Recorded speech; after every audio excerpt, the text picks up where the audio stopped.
The Porsche 911 Targa is very elegant. It's the perfect balance of a classic and modern silhouette. But with this god-awful noise, it ain't so elegant anymore, ain't it? Give me like a wild guess of how much you think this claim would cost. I had the loaner for a week and a half, and then they actually replaced my fuse as well. Big fat.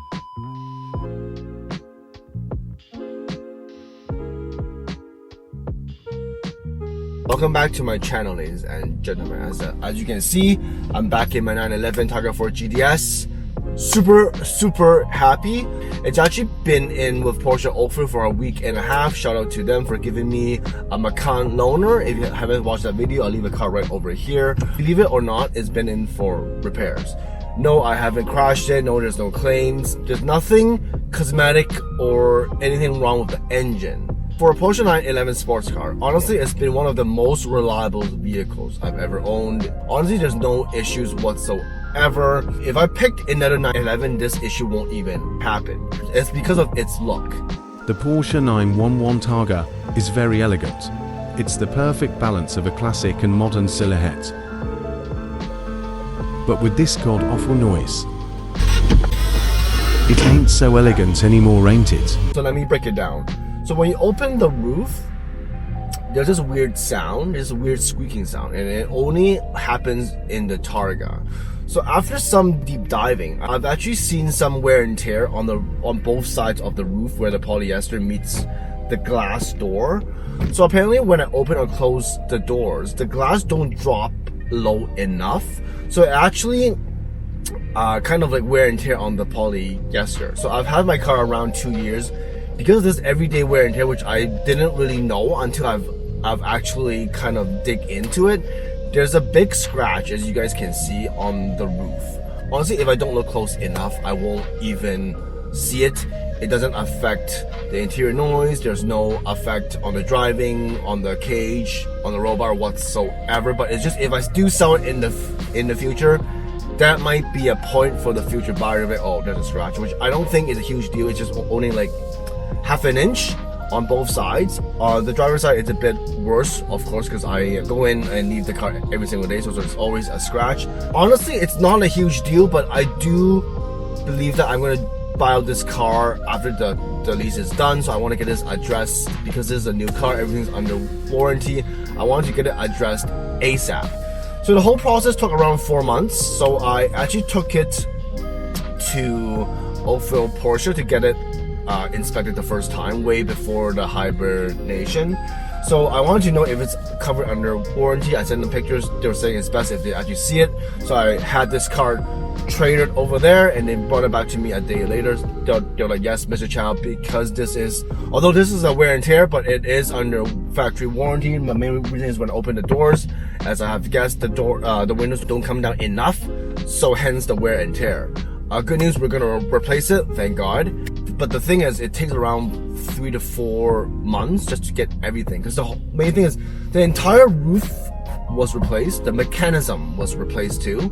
Other than that, they have to actually re-straighten the car, and they have to re-straighten the door too, to make sure everything fits. So the whole thing takes around 4 months. I got the call from them 2 weeks before, like, yes, the parts is here, let's get everything done. So that took around a week and a half, and hence I wasn't able to drive this car. I had the Macan. So now everything is fixed. Let's go take a look. So as you can see, I'm just opening the door. I'm just shutting it gently. It actually closes up. Before, when I open or shut, it actually gets caught right over here. And you can see this is a brand new roof. Brand new roof over here, right? Minty, no more scratches whatsoever. And if I do open the door right now, it actually goes down, so there's no more scratching.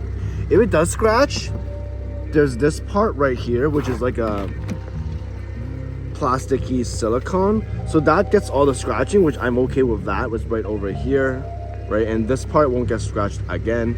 So really thankful they got this done under warranty. So again, if you guys can see, when it closes, and then when they open the door, it actually comes down now and doesn't get caught.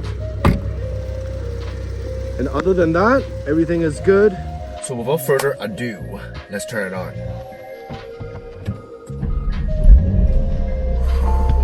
The best.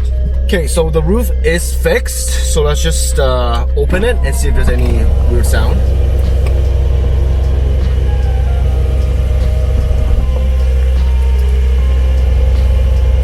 I'm happy to say there is no weird sound. So it is a colder day today, but screw it, it's a great day. Sun's out, buns out, top is down. So let's go for a quick drive, and when I get back home, I'll kind of go through what they actually did to my car. So if you're set, let's go for a quick drive. So for the sake of it, I'm not going to turn the exhaust on so you guys can kind of hear me. But top's down, perfect weather. It is 8 degrees today, not the warmest, but honestly, who cares? If it's sunny enough, top goes down.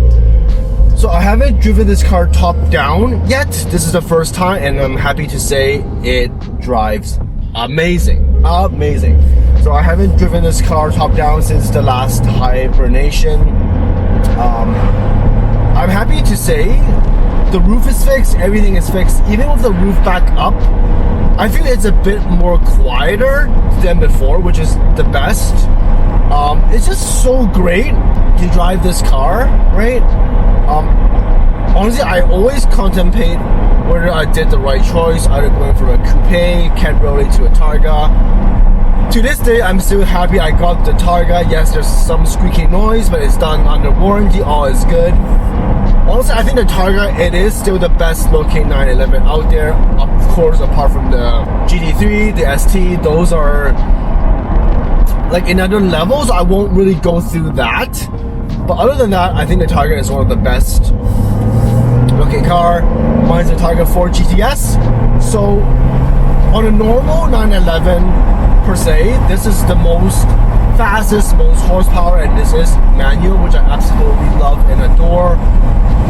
I'm still contemplating if I do get a chance to get a GT3, would I go for it? It's still in my mind. I've sat in multiple GT3 RS, but I've never actually sat or driven a GT3. After that, I might kind of know, but I'm still pretty happy of what I have right now, which is the Targa4GTS. It's more versatile. There's back seats at the back. The roof, right, that I can actually drive on like really nice days like today.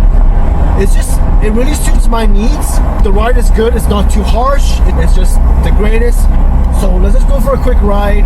I'll talk more about what exactly got fixed in the warranty when I get back home. Other than that, I'll see you guys soon.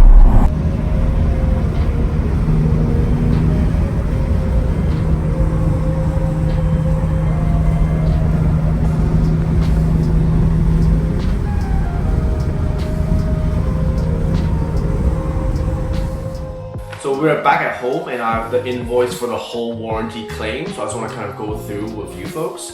So as you guys can see, the invoice date was April 22nd, 2024. That's when I just got my car back. It's just the RO date. So that's when the whole kind of process started. It was back in December 12th, 2023. So as I mentioned, the whole process took around 4 months. Back then, I brought the car to Porsche Oakville, and my complaint was the exterior cloth roof has wear and tear from the edge of the windows, scraping every time client opens.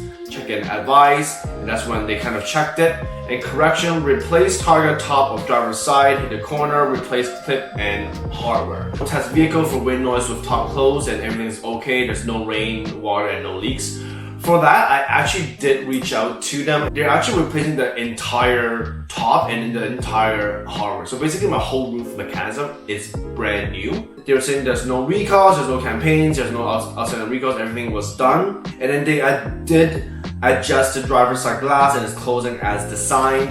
And for the next page, if you go down to the middle section, Targa bar squeaks while driving, please advise. If you've been following my channel, you will see me kind of complain many times when I'm driving, when I'm idling, the Targa bar squeaks, but apparently to them that is 100% acceptable. Again, this is my first Porsche car. I know there's some squeaks and whatnot. It's not annoying, it's just sometimes it's there, sometimes it's not.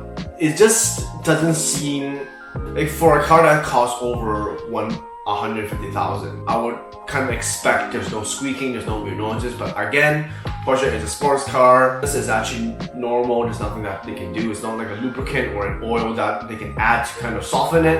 If you folks have any experience of this, do let me know in the comments below. I do really want to get rid of it, but apparently to Porsche, it is normal. So next thing, I told them the battery level is dropping after 1 week of no use. They said that's 100% normal. Main reason why is because for my car, I got the rear active steering. So apparently for that, I get a lighter battery. So that's why the battery isn't as heavy duty. That's what they told me. So they're saying if you're not driving the car for a long period of time, do use the kind of battery tender. And the next one is kind of gets a bit funny. I actually added aftermarket camera in my car. Apparently whoever installed it before, they put it at the wrong fuse. So that might be kind of an issue why it caused that battery as well. So as you guys can see on the third page, they actually fixed it, they actually replaced it. One of the fuses was actually blown. You guys can see over there, it says, check the fuses, notice the trim was loose and not installed right, remove fuse holder and found aftermarket wiring in the car for the dash camera. Check the two fuses, found one wasn't in the right location. The 20 amp to be blown, place the 5 amp fuse that was attached to aftermarket wiring, replace the 20 amp fuse. Fault cleared, horn works, everything is good. Last but not least, the invoice for the whole warranty claim. Keep in mind, I had the loaner for a week and a half, and then they actually replaced my fuse as well. So let me know in the comments below how much you think this claim would cost. Big fat zero. So honestly, shout out to Porsche Canada, shout out to Porsche Oakville, shout out to Porsche Aftercare, everybody, and thank you so much. So as a first-time Porsche owner, I really do appreciate how each department works so well together. This whole process took 4 months because they actually have to order the parts from Germany. If it's something in stock, I'm sure it probably won't take that long. And for a week and a half of them taking my car in the shop, I really don't mind because it actually gives them enough time to make sure everything works together. Shout out to the people at Porsche Oakville, the service people, always give me a text or give me a call just to keep me in a loop of where my car is, what's been done right now. It's just an amazing experience. Honestly, for claims like this, it's kind of in a borderline if it should go under warranty because of what happened to my roof. It's kind of in between wear and tear. Like, yes, it should be covered under new car warranty, thank God it is, but even if they didn't let me do the claim, I'm okay with that because I should have realized that earlier than later. It's been 2 years. Unless the roof squeaks, I really wouldn't have noticed that scrape on both sides of my car. So I actually found out when I was putting my car into hibernation and I just found 2 like scratches. That's how the whole claim process started. But if I didn't actually check that, like everything was fine, but really appreciate Porsche Canada for kind of fixing the problem so quickly, so smoothly. There's no like back and forth, like, oh, this might be him, this might not be him. Like, I don't have to really call anyone else to just get everything. Everything was just really smooth. I'm always kept in the loop and I really appreciate that. That just shows how a brand really takes a customer seriously. They won't push you around. They won't stall you, wishing you just blow the whole thing away. They just take responsibility. Yes, there was a defect. Yes, we'll get it done. Awesome, awesome, awesome. So thanks guys for watching this short video. Hopefully this will help you guys out. If you guys have any questions about the whole claim, warranty or whatnot, do let me know in the comments below. Hopefully I can help. We are going for a track day this Sunday, so we'll definitely have some track videos coming out next week. Definitely keep posted. If you guys like content like this, don't forget to like, subscribe. You guys know what to do. I'll see you guys in the next video, guys. Peace out.